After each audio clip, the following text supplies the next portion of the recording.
Good day, everyone. So this is Learn High School Mathematics with Sir Flor. Our topic for this video lesson is all about geometric sequence and geometric series. This is under grade 10 mathematics.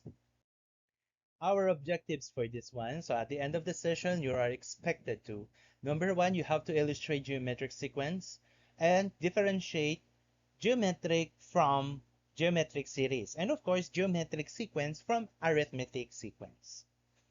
Next, we have to determine the nth term of the geometric sequence using the formula and find the sum of the geometric sequence using the geometric series. And of course, last objective is to solve problems regarding geometric sequence, geometric means, and geometric series. So we have here three parts in this lesson, video lesson. Number one is geometric sequence. Second part, we have the geometric means, and the third one, which is the geometric series.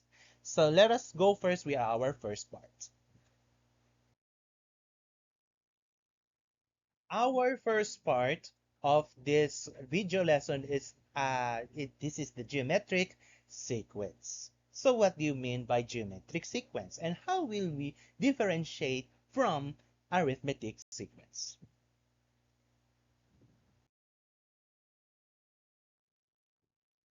So let us define first what is geometric sequence. Geometric sequence, or known to be the geometric progression, this is a sequence where each term is a multiple of the previous term. So meaning to say that the multiple there on that definition is known to be the common ratio. In arithmetic sequence, we have here the common difference, meaning that you have to subtract the next term to the previous term. Now, in geometric sequence, when you say common ratio, this is dividing. When you say ratio, this is in fraction form, meaning this fraction form can be a division. And of course, when we say common ratio, this is dividing a next term to the previous term. Okay? So that is the that is the common ratio. And we have here the formula that you will be used for the next slide. So the formula will be a sub n is equal to a sub 1 multiplied by common ratio raised to n minus 1, wherein the value of a sub 1 will be the first term, n will be the number of terms, and r will be the common ratio.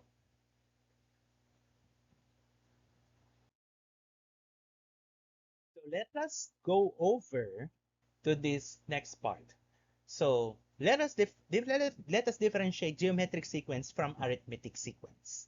So tell whether or not each of the following sequence is arithmetic sequence or geometric sequence. Let us have first the first example. We have first pattern. We have the 7, 14, 21, 28, 35. I'll give you 30 seconds by pausing this video. And if you're done, please play this video. Done already? So, if your answer is arithmetic sequence, then that is correct. Meaning, the common difference is 7. Meaning 14 minus 7 is 7. 21 minus 14 is 7. 28 minus 21 is 7. Next example, or next pattern will be 3, 15, 75, 375, 1875. Is this arithmetic sequence or geometric sequence? Pause the video for a while, and once you're done, please resume this video. Done already? So if your answer is geometric sequence, then you're right. Because 15 divided by 3 is what? 5. 75 divided by 15 is 5. 375 divided by 75 is 5. Therefore, this is common ratio. And their common ratio is 5. Next example, or next pattern. 1, 16, 31, 46, 61. This is very challenging. Pause this video, and if you're done, please resume this video. Done already? If your answer is arithmetic sequence, then you're correct. So there is a common ratio. 16 minus 1 is 50. 31 minus 16 is 15. 46 minus 31 is 15. And 61 minus 46 is 50. Last example, our last pattern. 160, 80, 40, 20, 10, and so on and so forth. Is this arithmetic sequence or geometric sequence? Pause the video for a while. And if you're done, play this video again. Done already? If you're Now, I ask you, is this arithmetic or geometric? If your answer is geometric, then you're correct. Because 80 divided by 160 is not 2. That is 1/2. 40 divided by 80 is 1/2. Of course, if you simplify, 20 divided by 40 or 20 over 40, which is 1/2, and 10 divide 20 is 10 over 20 or 1/2. So that is their common ratio. The common ratio there is 1/2. I hope that you understand this part.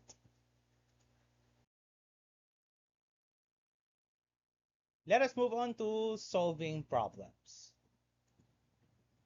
Let us have the first problem. Find the ninth term of geometric sequence 3, 9, 27, 81, and so on and so forth. So whenever you do this one, so what you're going to do is to solve using the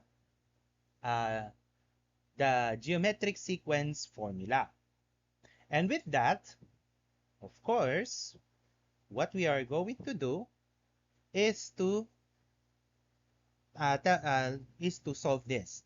So our common ratio will be this one. So I will use the red one. So let's say, so before we go over to our what do you call this formula, let's have first a given. So don't forget first to write always the given. Okay. So first given here, the a sub 1 is 3 because the first term always is 3. N is 9 because nabanggit po dito ninth term. What is common ratio? Not letter D, but this is R. R is defined to be the division of the previous, or the division of the next term to the previous term. So 9 divided by 3 is 3. 27 divided by 9 is 3. Therefore, our common ratio is 3. Okay? Then our solution is to write down the formula. So the formula is a sub n is equal to a sub 1 multiplied by r raised to n minus 1. Therefore, remember the dot there symbolizes that this is a multiplication. Therefore, a sub, what is n? 9 equals, a sub 1 we have 3 times r. Well, r here is 3 raised to 9 minus 1. Oh no. So therefore, a sub 9 is equal to 3 times 3 raised to 8. Okay? And since 3 is equivalent also to 3 raised to 1, because 3 raised to 1 is 8. So with this part, we can multiply, or we can use the laws of exponent, meaning you have to add the exponent if the bases are the same. Again, there's a law there, or there's a law of exponent, which is the addition law of exponent, meaning to say that you have to add the exponent if the bases are the same. So the bases here is 3, and since they are the same, you have to add this one. 1 plus 8, you have to add this one. So therefore, a sub 9 is equal to 3 raised to 9. And 3 raised to 9, if I will compute this, this is 3, 1, 2, 3, This is 19,000.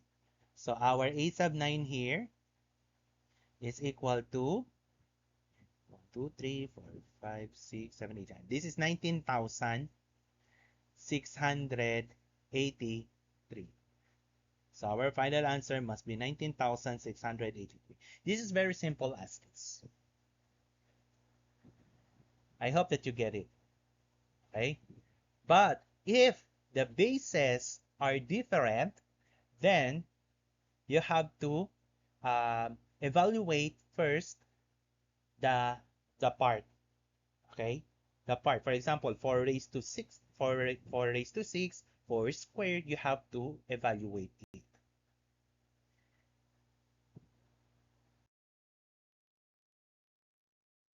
Our next example will be this one. Find the eighth term of the geometric sequence for 20, 100, 500, and so on and so forth. Give it a try on your own. Pause this video, and then I will give you 5 minutes to do it. Then after that, you have to resume this video to tell you the solution. Done? Let's have this next part. Okay, given.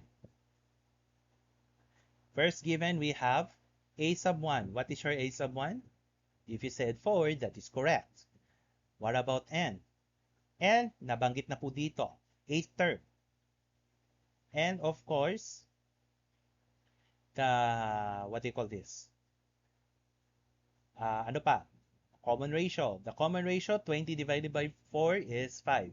100 divided by 20 is 5. 500 divided by 100 is 5. Therefore, our common ratio is 5. Okay? Now, our solution is you have to find out the eighth term of this geometric sequence. So therefore, A sub n is equal to A sub 1 multiplied by R raised to n minus 1.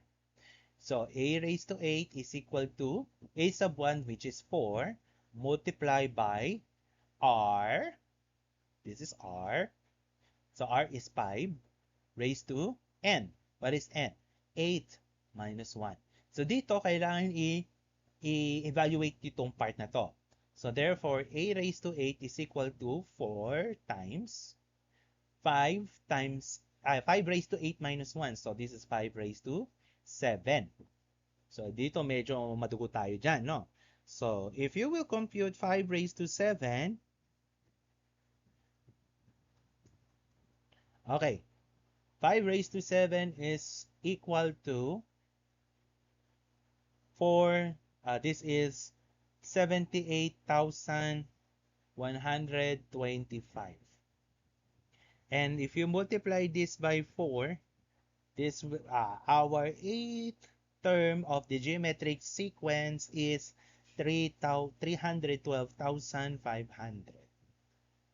So this is your final answer. I hope that you get this part. So if this part is unclear to you, pwede nyo po siyang balikan. Okay? Kung meron dyan balabo sa inyo, pwede nyo balik-balikan para magets nyo agad. Next tayo sa example. Our next example will be this one. Find the seventh term of geometric sequence 10, 2, 2, 5, 2 over 25, and so on and so forth. Give it a try first on your own. 5 minutes. Pause this video. And after that, resume this video. Wag po kayo munang basta dumiretso dito nang hindi niyo sinatry. Done already? Let us have the given. So, given muna tayo. So, our A sub 1 here is 10. Our N there is 7. Of course, nabanggit ito, 7th term. And of course, what is the common ratio? What is our common ratio? So, as you can see here on this pattern, medyo paliit siya ng paliit. Tama? At napunta agad sa mismong fraction. So, kapag po napunta po tayo sa fraction, therefore, our common ratio should be a what? A fraction parts. So therefore, 2 divided by 10 is 1/5. And 2/5 divided by 2, or simply 2/5 times 1/2. So, tawag dyan, 1/5 pa rin, no? Equals 1/5. Tingnan natin kung 1/5 pa rin itong kasunod. 2/25 divided by 2/5. Or you can go over with 2/25 times 5/2. Stay change flip lang to. So therefore, this is 5/25 or 1/5. So pare-parehas ang common ratio. So our common ratio will be 1/5. So our solution, of course, is what? A sub n is equal to a sub 1 times r raised to n minus 1. So a sub 7, so 7, which is our n, is equal to 10 times r natin is 1/5. And if it is a fraction, don't forget to put a parenthesis form. 1/5 raised to 7 minus 1. So therefore, a raised to 7 is equal to 10 times 1/5 raised to 6. And since fraction partial, so you have to distribute the exponent to the numerator and the denominator. So therefore, a raised to 7 is equal to 10 times 1/5 raised to 6. If you will compute 5 raised to 6, okay, so this is 15,000. So our equivalent is 15,625. And 10 so a raised to 7 is equal to 10 over 15,625. Now, let us simplify this one. Okay, so if we will simplify this, which is 10 divided, both of them divided by 5 tayo. So, di-divide natin dito sa 5 ha, both numerator and denominator. So, divided by 5 is 2, and the other one, 15,625 divided by 5, which is 3,125. So therefore, our a raised to 7 is 2/3,125. So I hope that you get this final answer. And kapag medyo malabo po pa rin sa ngayon, pwede nyo po ulit balik-balikan. Huwag po kayo mag-alala, lahat po yan nababalikan. Next example. Okay, our next example will be this one. Very challenging part. Find the 10th term of the sequence. 7, -7, 7, -7, and so on and so forth. Pause this video, and if you're done, please resume this video. Done already? Okay, let's have the given. So, a sub 1. What is a sub 1 here? Of course, it's 7. N is equal to, what is the value of n? Our value of n is 10. And what is our common ratio? Our common ratio will be -1. Okay? So therefore, our solution is based from the formula, which is a sub 1, a sub n, is equal to a sub 1 times r raised to n minus 1. Therefore, we have a sub 10 is equal to 7 times -1. Of course, if it is negative or a fraction, don't forget to put the parentheses. There are some students who have this common mistake in solving this one, especially if there is a negative or a fraction part. So if there is a fraction or a negative part, you have to put a parenthesis. So n, which is 10 minus 1. Therefore, a sub 10 is equal to what? 7 times -1 raised to 9. Then if you will compute, since this is an odd exponent, odd number exponent, So you will expect that this answer must be a negative. But if it is an even number, even exponent or even number exponent, like for example 8, 6, 4, and 2, your possible, your answer must be 1, but not negative 1. So therefore, a raised to 10, since this is odd number exponent, so therefore you will expect that this answer is a negative 1. So therefore, 7 times negative 1, or a sub 10 is negative 7. So this is your final answer. I hope that you get this one.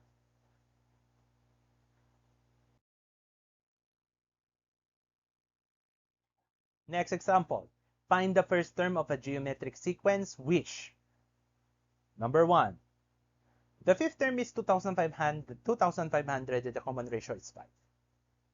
So how will you solve this? So I will give you a solution for this. So solution. So here are the given. So first given, if you will see this, you're asked for the first term, okay, of the geometric sequence. So what are the given here? So the first one is the fifth term. Okay, so therefore a raised to 5 is what? 2,500. Then the other one, a sub n. So n there is 5 because there are fifth term. Okay, 5 terms. What is a common ratio? Of course, it's 5. But you are asked to find out you have to find what is the value of a sub 1. So that we have to use the formula again, or the solution, which is a sub n, or a sub 5 is equal to a sub 1 multiplied by r raised to n minus 1. Remember that a sub n is automatic. This is a sub 5. So a sub n or a sub 5 is 2,500 is equal to a sub 1 times, what is r? 5 raised to 5 minus 1. And we have to evaluate this one. So therefore, 2,500 is equal to a sub 1 multiplied by 5 raised to 4. Okay? And 5 raised to 4, which is 5 times 5 times 5 times 5, which is 625. So therefore, 2,500 is equal to a sub 1 times 625. Now, to leave a sub 1 here, since this is a multiplication there, so what we are going to do is you have to divide both sides by 625 so that we can remove the a sub, so that we can remove here, and you have to leave this with a sub 1. So therefore, our a sub 1 here is, let's say, 2,500 divided by 625. You can use your calculator if you want. So our a sub 1 here is 4. Therefore, our first term here is 4. I hope that you get this.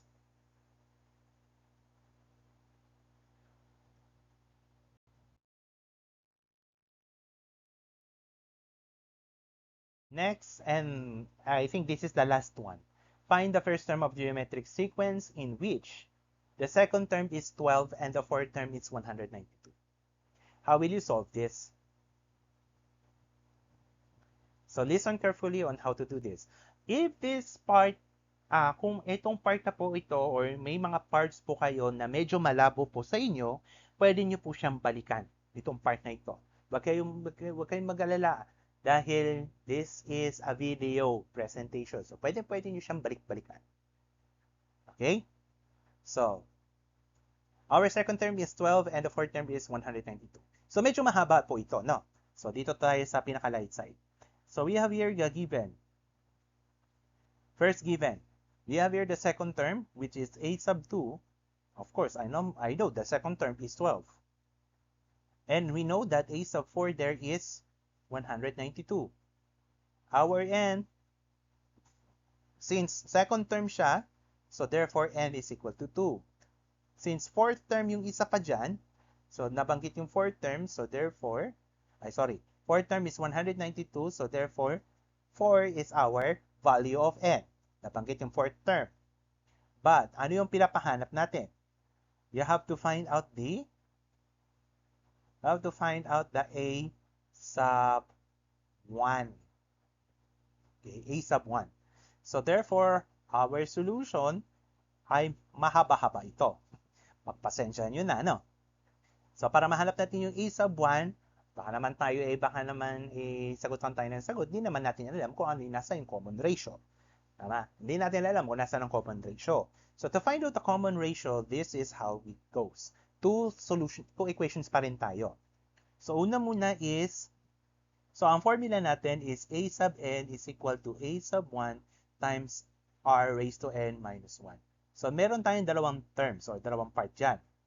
So una muna, we have here, ang a sub n natin is yung nandito sa part na to, yung nabanggit na term.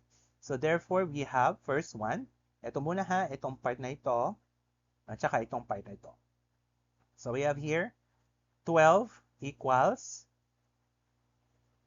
so a sub 1 times, wala yung r raised to 2 minus 1.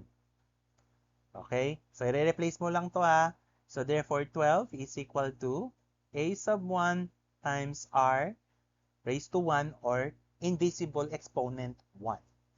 Parehas lang yan. Sunod. Dito naman tayo sa pangalawa. So, replace again the values of the variable on this in this formula. We have here a sub n natin is 192 is equal to r raised to what? 4 minus 1. And a sub 1, sorry. Nawala na naman si a sub 1 times. Sorry na. Nawala yung a sub 1. Sorry na. So, therefore, 192 is equal to a sub 1 multiplied by r raised to 4 minus 1, which is 3. So, meron na tayong dalawang equation. So, what we are going to do here next here is you have to choose one equation, specifically itong medyong mababang part na to, itong unang equation natin. Because we have to replace one variable and use this variable or use this one to replace it on the second equation. So dito sa part na ito, what we are going to do is you have to substitute the value of a sub 1. Okay? You have to find the a sub 1 in terms of r. So what we are going to do here, so I will go to my eraser. So on this first equation, what we are going to do is you have to divide both sides by r. So that ang matitira lang dyan yung a sub 1. A sub 1 is equal to 12 over r. And use this variable a sub 1 to replace this, use this a sub 1 to replace here on this second equation. Yung value ni a sub 1, papalitan mo ng 12 over r dito sa second equation. So, punta tayo dito. So, dito tayo ha. Para hindi tayo masyadong ano. So, we have here, 192 is equal to, ang a sub 1 natin dito kanina is 12 over r. So, papalitan natin siya ng 12 over r times r cube. Okay? R cube. Ngayon, multiply natin. R cube over 1 yan ha. So, therefore, we have 192 is equal to 12 r cube divided by r. Is this our final answer? O, paano natin hanapin yung value ni r? Using the division law of exponent, nakita nyo itong r cube natin at yung r.